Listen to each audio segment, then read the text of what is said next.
So, palpak pala tong so-called scheme mo. Di ba, Phoebe? Ito ba yung good business skills na sinasabi mo? It's not yet over.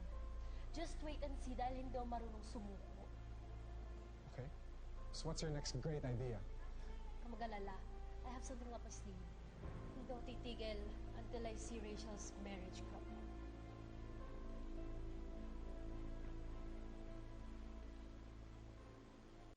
I told you my plan will work.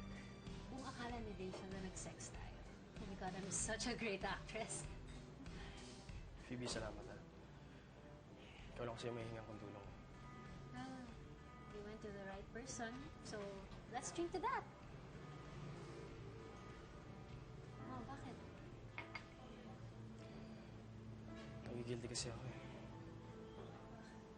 Eh, di ba ito naman yung gusto mo? Para layuan ka ni Rachel.